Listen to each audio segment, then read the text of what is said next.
नमस्कार साथियों, आपका स्वागत है हमारे इस किराड़ू क्लासेज के यूट्यूब प्लेटफॉर्म पर। हम आशा करते हैं कि आप सब लोग ज़बरदस्त मौज मस्ती में होंगे और अपने आने वाले सी ई टी ग्रेजुएशन लेवल का जो एग्ज़ाम है उसकी तैयारी शानदार जानदार तरीके से लगातार अपनी मेहनत पर कायम रहते हुए अंजाम दे रहे होंगे। हमारी बात चल रही थी राष्ट्रपति पर। हमने राष्ट्रपति की शक्तियों की बात की। हम आज बात करेंगे राष्ट्रपति के बारे में। कुछ तथ्य हैं कि राष्ट्रपति क्या होता है, राष्ट्रपति का वेतन क्या है, वर्तमान में राष्ट्रपति कौन है और वो कौन से नंबर के राष्ट्रपति हैं, कौन से ऐसे राष्ट्रपति हैं जिनका पद पर रहते हुए निधन हो गया है, कौन महिला राष्ट्रपति रही है। इन सब की चर्चा हम क्या करेंगे, आज की इस क्लास में करेंगे। तो शुरुआत करते हैं हम एक राष्ट्रपति। तो अनुच्छेद 108 के तहत राष्ट्रपति क्या करता है, संयुक्त बैठक करता है। हमने पढ़ा था पिछली क्लास में कि अनुच्छेद 108 में क्या बताई गई है, संयुक्त बैठक कौन बुलाता है, राष्ट्रपति बुलाता है। लेकिन संयुक्त बैठक की अध्यक्षता कौन करता है, लोकसभा अध्यक्ष। कौन करता है अध्यक्षता, लोकसभा अध्यक्ष। हमने इसकी बात की थी। और जो संयुक्त बैठक बुलाई जाती है, ये संयुक्त बैठक किस पर बुलाई जाती है, साधारण विधेयक पर। किस पर, साधारण विधेयक पर। किस पर, साधारण विधेयक पर। अब तक 3 बार ये संयुक्त बैठक बिठाई गई है। अब तक राष्ट्रपति के द्वारा 3 बार संयुक्त बैठक बुलाई गई है। और धन विधेयक के मामले में, धन विधेयक व संविधान संशोधन विधेयक पर, संविधान संशोधन विधेयक पर संयुक्त बैठक नहीं बुलाई जा सकती। तो शुरू करते हैं हमारी क्लास संयुक्त बैठक से। राष्ट्रपति से संबंधित महत्वपूर्ण तथ्य। तो हम इनकी बात करेंगे, महत्वपूर्ण तथ्य की। अनुच्छेद 108 के तहत किसी साधारण विधेयक पर गतिरोध उत्पन्न होने पर संसद का क्या बुलाया जा सकता है, संयुक्त अधिवेशन अर्थात बैठक बुलाई जा सकती है। ये किस में लिखा है, अनुच्छेद 108 में लिखा हुआ है। अनुच्छेद 108 में लिखा हुआ है संसद की संयुक्त बैठक कब बुलाई जाती है, जब दोनों सदनों पर, दोनों सदनों में साधारण जो विधेयक होता है उस विधेयक पर दोनों सदनों में क्या हो, टकराव की स्थिति हो, तो राष्ट्रपति के द्वारा क्या बुलाई जाती है, संसद की संयुक्त अधिवेशन बुलाया जाता है। तो अब हमें क्या ध्यान रखना है, संयुक्त अधिवेशन में, संयुक्त अधिवेशन की अध्यक्षता लोकसभा अध्यक्ष करता है। तो हमें यह ध्यान रखना है, एग्जाम में कई बार क्वेश्चन आया हुआ है कि संयुक्त बैठक की अध्यक्षता किसके द्वारा की जाती है। हम जल्दीबाजी में आंसर राष्ट्रपति लगा देते हैं, लेकिन राइट आंसर होता है लोकसभा अध्यक्ष। हालांकि संयुक्त बैठक बुलाने का अधिकार किसको है, राष्ट्रपति को है। अनुच्छेद 108 के तहत राष्ट्रपति संयुक्त बैठक को बुलाता है, लेकिन संयुक्त बैठक की अध्यक्षता कौन करता है, लोकसभा अध्यक्ष। धन विधेयक अथवा संविधान संशोधन विधेयक पर संयुक्त अधिवेशन का प्रावधान नहीं है। अधिवेशन बोलो या इसको अपन क्या बोल सकते हैं, बैठक। कि संविधान संशोधन मामले पर, किस किस मामले पर, संविधान संशोधन विधेयक पर और धन विधेयक है, धन विधेयक है, कोई विधेयक धन विधेयक है और या कोई विधेयक संविधान संशोधन से संबंधित विधेयक है, तो इस मामले पर क्या नहीं बुलाई जा सकती, संयुक्त बैठक नहीं बुलाई जा सकती। धन विधेयक और संविधान संशोधन विधेयक पर संयुक्त बैठक का प्रावधान नहीं है। तो याद रखना, क्वेश्चन आ जाए निम्न में से किस विधेयक पर संयुक्त बैठक बुलाई जा सकती है, तो आपका आंसर आएगा साधारण विधेयक पर। क्वेश्चन ऐसे भी आ सकता है कि निम्न में से किन विधेयक पर या किन मामलों पर दोनों सदनों की संयुक्त बैठक नहीं बुलाई जा सकती, तो आपका आंसर आएगा धन विधेयक और संविधान संशोधन विधेयक मामलों पर क्या नहीं बुलाई जा सकती, संसद की संयुक्त बैठक नहीं बुलाई जा सकती। अब तक कितनी बार, तो याद रखना अब तक 3 बार, अब तक 3 बार निम्न साधारण विधेयक पर मतभेद पर संयुक्त अधिवेशन बुलाया जा चुका है। अब तक क्या हुआ है, संयुक्त बैठक 3 बार बुलाया गया है। संयुक्त बैठक राष्ट्रपति के द्वारा अब तक 3 बार बुलाई गई है। पहली है दहेज निवारक विधेयक 1961। तब प्रधानमंत्री कौन थे, पंडित जवाहरलाल नेहरू। और राष्ट्रपति कौन थे इस टाइम राष्ट्रपति थे doctor Rajendra Prasad, doctor Rajendra Prasad, doctor Rajendra Prasad जो भारत के पहले राष्ट्रपति और दूसरे राष्ट्रपति दोनों थे। सबसे लंबी अवधि तक राष्ट्रपति रहने वाले व्यक्ति भी कौन थे? डॉक्टर राजेंद्र प्रसाद। इनका कार्यकाल की बात करें तो ये 1950 से लेकर 1962 तक भारत के राष्ट्रपति रहे थे। तो जो हमारी संयुक्त बैठक अब तक 3 बार बुलाई गई है, तो पहली बुलाई गई थी दहेज निरोधक विधेयक 1961 में, तब प्रधानमंत्री पंडित जवाहरलाल नेहरू थे और राष्ट्रपति कौन थे? तो राष्ट्रपति थे हमारे कौन थे? डॉक्टर राजेंद्र प्रसाद। दूसरी बुलाई गई बैंकिंग सेवा आयोग से संबंधित विधेयक 1978। बैंकिंग सेवा आयोग से संबंधित विधेयक 1978 में, तब प्रधानमंत्री कौन थे? मोरारजी देसाई। और राष्ट्रपति की बात करें तब राष्ट्रपति थे नीलम संजीव रेड्डी। कौन थे राष्ट्रपति? नीलम संजीव रेड्डी। नीलम संजीव रेड्डी ये वो राष्ट्रपति थे जिनको द्वितीय वरीयता के आधार पर क्या हुआ था? हार का सामना करना पड़ा था।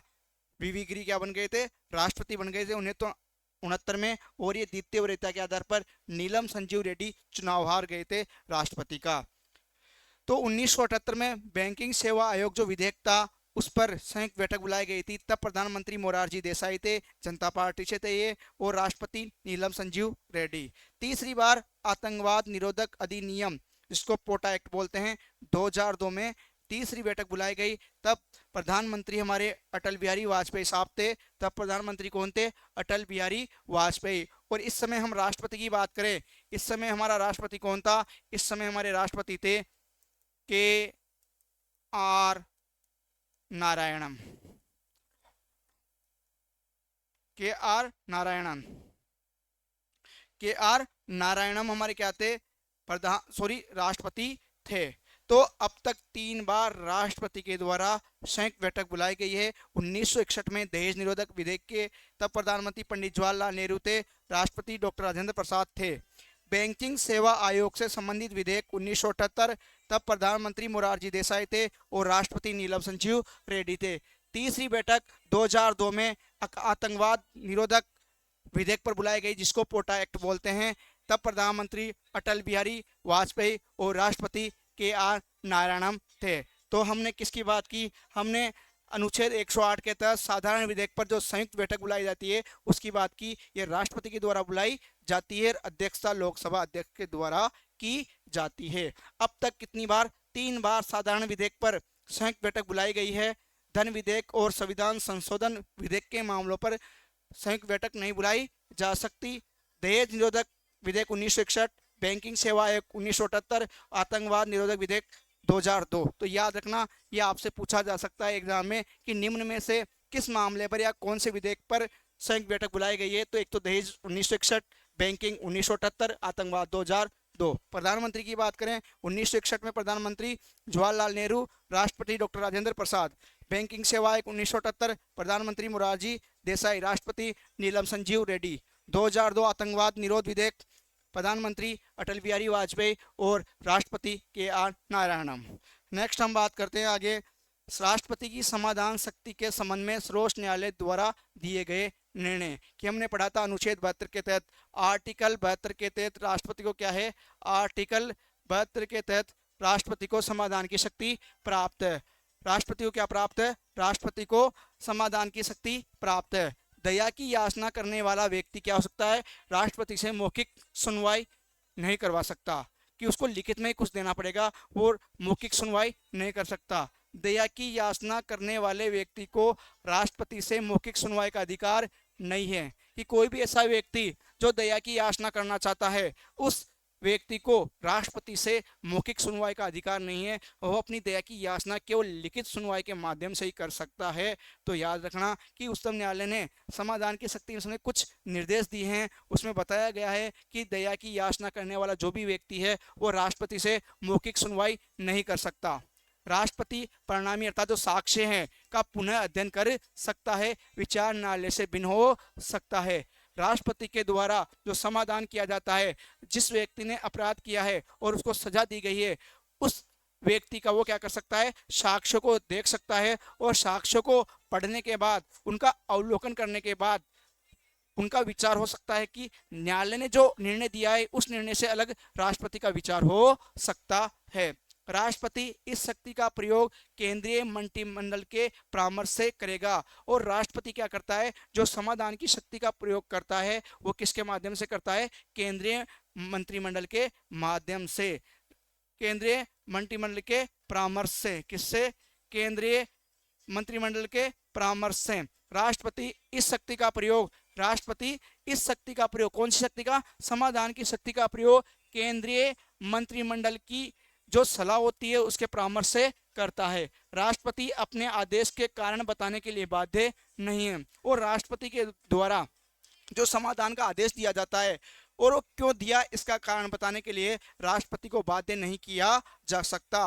राष्ट्रपति अपना आदेश का कारण बताने के लिए बाध्य नहीं है, कि राष्ट्रपति अपने आदेश के कारण बताने के लिए बाध्य नहीं है।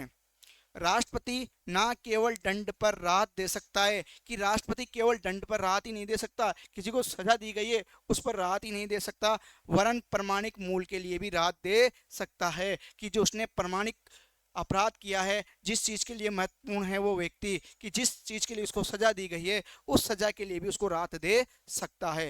राष्ट्रपति को अपनी शक्ति का प्रयोग करने के लिए उच्चतम न्यायालय द्वारा कोई भी दिशा निर्देश जारी करने की आवश्यकता नहीं है। और राष्ट्रपति के द्वारा जो अपनी समाधान की शक्ति का प्रयोग किया जाता है उस शक्ति का प्रयोग करने के लिए उच्चतम न्यायालय के द्वारा कोई भी परामर्श देने की आवश्यकता नहीं है। राष्ट्रपति अपनी शक्तियों का प्रयोग खुद स्वयं अपने विवेक से करता है, उसको उच्च न्यायालय के द्वारा, उच्चतम न्यायालय के द्वारा कोई भी परामर्श नहीं देने की आवश्यकता नहीं है, कोई भी दिशा निर्देश जारी करने की आवश्यकता नहीं है। राष्ट्रपति की समाधान शक्ति के संबंध में सर्वोच्च न्यायालय द्वारा दिए गए निर्णय, दया की याचना करने वाले व्यक्ति को राष्ट्रपति से मौखिक सुनवाई का अधिकार नहीं है। राष्ट्रपति साक्ष्य का क्या कर सकता है, पुनः अध्ययन कर सकता है और उसके विचार न्यायालय से भिन्न हो सकते हैं। राष्ट्रपति समाधान की शक्ति का प्रयोग केंद्रीय मंत्रिमंडल के परामर्श से करता है। राष्ट्रपति अपने आदेश के कारण बताने के लिए बाध्य नहीं है। राष्ट्रपति न केवल दंड पर राहत दे सकता है बल्कि प्रामाणिक मूल के लिए भी राहत दे सकता है। और राष्ट्रपति को अपनी शक्ति का प्रयोग करने के लिए न्यायालय द्वारा कोई भी दिशा निर्देश जारी करने की आवश्यकता नहीं है। ये निर्णय किसके द्वारा दिए गए हैं, उच्चतम न्यायालय के द्वारा दिए गए हैं। राष्ट्रपति की इस शक्ति पर, राष्ट्रपति की समाधान की शक्ति पर कोई भी न्यायिक समीक्षा नहीं की जा सकती और राष्ट्रपति के द्वारा जो समाधान की शक्ति है उसकी न्यायालय में कोई भी समीक्षा नहीं की जा सकती, सिवाय वहां जहां राष्ट्रपति का निर्णय यदि स्वेच्छाचारी है, विवेक रहित है और दुर्भावना से है या भेदभावपूर्ण है, तब उस न्यायालय क्या कर सकता है, उच्चतम न्यायालय राष्ट्रपति की समाधान की शक्ति की न्यायिक समीक्षा कर सकता है। केवल किस कंडीशन में कर सकता है, जब राष्ट्रपति का निर्णय स्वेच्छाकारी हो, विवेक रहित हो, दुर्भावना से युक्त हो, भेदभाव से परिपूर्ण हो, तभी इसी कंडीशन में क्या किया जा सकता है, इसी कंडीशन में क्या किया जा सकता है, इसी कंडीशन में राष्ट्रपति के समाधान की शक्ति का न्यायिक पूर्वावलोकन किया जा सकता है, न्यायिक समीक्षा की जा सकती है। अगर इनके अलावा राष्ट्रपति अपनी शक्ति का प्रयोग स्वेच्छाकारी, विवेक रहित, दुर्भावनापूर्ण या भेदभावपूर्ण नहीं करता है तो राष्ट्रपति की शक्ति पर कोई भी न्यायिक समीक्षा नहीं की जा सकती। राष्ट्रपति को रबड़ की मोहर कहा जाता है। क्या कहा जाता है, राष्ट्रपति को रबड़ की मोहर कहा जाता है, राष्ट्रपति को रबड़ की मोहर कहा जाता है। तो हम बात करेंगे कि राष्ट्रपति को रबड़ की मोहर कहना सही है या नहीं, क्योंकि जो राष्ट्रपति जो भी निर्णय करता है उन निर्णयों के लिए मंत्रिमंडल की सलाह आवश्यक है, इसलिए राष्ट्रपति को क्या कहा जाता है, रबड़ की मोहर कहा जाता है। लेकिन वास्तव में राष्ट्रपति क्या है, हमारा राष्ट्रपति रबड़ की मोहर नहीं है। भारत का राष्ट्रपति रबड़ स्टैम्प मात्र नहीं है, भारत का राष्ट्रपति रबड़ स्टैम्प, रबड़ की मोहर नहीं है, क्योंकि इसके पास अनेक विवेकाधिकार व शक्तियां हैं, क्योंकि कई सारी शक्तियां और कई सारे विवेकाधिकार भारतीय संविधान के द्वारा राष्ट्रपति को दिए हुए हैं। जब किसी भी दल को लोकसभा में समर्थन नहीं मिलता है, बहुमत नहीं मिलता है, तब राष्ट्रपति महत्वपूर्ण भूमिका निभाता है। जैसे कौन कौन से विवेकाधिकार है, जैसे यदि आम चुनावों में किसी दल को स्पष्ट बहुमत प्राप्त नहीं होता है तो राष्ट्रपति स्वयं यह निर्धारण करता है या निर्णय करता है कि सरकार बनाने के लिए किसे आमंत्रित किया जाए, बनाने के लिए किसे किसे आमंत्रित किया जाए। तो ये खुद विवेक से निर्णय लेता है राष्ट्रपति। यदि लोकसभा के जो आम चुनाव होते हैं उसमें किसी दल को क्या नहीं मिलता हो, किसी दल को स्पष्ट बहुमत नहीं मिलता हो, तो राष्ट्रपति अपना निर्णय स्वयं लेता है कि कौन से दल को वो सरकार बनाने के लिए आमंत्रित करे। तो वो जिसके पास ज़्यादा बहुमत होता है या जिसके पास ज़्यादा समर्थन होता है कि उनको लगता है कि ये दल सरकार बना सकता है, तो उसको आमंत्रित करने का उसके पास अधिकार होता है। यदि लोकसभा में मंत्री परिषद के खिलाफ अविश्वास पारित हो जाता है तो राष्ट्रपति निर्णय करता है कि लोकसभा को भंग किया जाए अथवा सरकार बनाने के लिए किसी अन्य दल को अवसर दिया जाए। यदि लोकसभा में क्या हो जाता है, संसद के सदस्यों के द्वारा लोकसभा में अविश्वास प्रस्ताव पारित कर दिया जाता है तो राष्ट्रपति निर्णय लेता है कि वो क्या करे, इस लोकसभा को भंग कर दे या जो दूसरा समीपवर्ती या नज़दीकी दल है उसको सरकार बनाने का अवसर दिया जाए। ये राष्ट्रपति के ऊपर निर्भर करता है कि वह लोकसभा को भंग करता है या किसी दूसरे दल को सरकार बनाने के लिए अवसर देता है। यदि लोकसभा भंग हो गई हो तब मंत्रिपरिषद महत्वपूर्ण नीतिगत निर्णय नहीं ले सकती, और यदि लोकसभा भंग हो जाती है तो उसकी जो मंत्रिपरिषद होती है वो नीतिगत निर्णय नहीं ले सकती। तब राष्ट्रपति ही क्या लेता है, नीतिगत निर्णय लेता है। और लोकसभा भंग होने के साथ ही जब मंत्रिपरिषद के द्वारा कुछ नीतिगत निर्णय लिए जाते हैं तो राष्ट्रपति उन निर्णय को मानने के लिए सहमत नहीं होता है। यदि लोकसभा भंग हो गई हो तब मंत्रिपरिषद महत्वपूर्ण नीतिगत निर्णय नहीं ले सकती। ऐसी कंडीशन में कौन निर्णय लेता है, ऐसी कंडीशन में हमारा जो राष्ट्रपति होता है वो खुद निर्णय लेता है। तो आम चुनाव में किसी दल को स्पष्ट बहुमत प्राप्त नहीं होता है तो राष्ट्रपति निर्धारित करता है कि सरकार बनाने के लिए किसे आमंत्रित किया जाए। यदि लोकसभा में मंत्रिपरिषद के खिलाफ अविश्वास पारित हो जाता है तो राष्ट्रपति निर्णय करता है कि लोकसभा को भंग किया जाए या किसी अन्य दल को सरकार बनाने का अवसर दिया जाए। यदि लोकसभा भंग हो गई है तो मंत्रिपरिषद महत्वपूर्ण नीतिगत निर्णय नहीं ले सकती। ऐसी कंडीशन में राष्ट्रपति के द्वारा ही नीतिगत निर्णय लिए जाते हैं। राष्ट्रपति मंत्रिपरिषद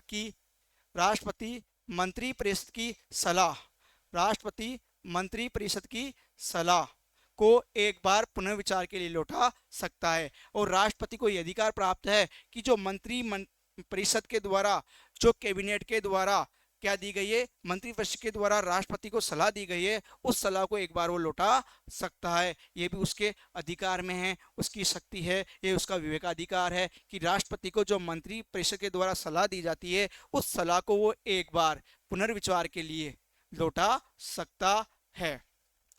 राष्ट्रीय आपातकाल की उद्घोषणा से पहले राष्ट्रपति यह सुनिश्चित करता है कि उस पर सभी मंत्रिपरिषद के हस्ताक्षर है या नहीं है। राष्ट्रपति आपातकाल की उद्घोषणा से पहले राष्ट्रपति यह सुनिश्चित करता है कि लिखित सलाह पर सभी कैबिनेट मंत्रियों के हस्ताक्षर है या नहीं। राष्ट्रीय आपातकाल की घोषणा कौन करता है, राष्ट्रपति करता है। किसकी सलाह पर, मंत्रिपरिषद की सलाह पर, कैबिनेट मंत्री की सलाह पर।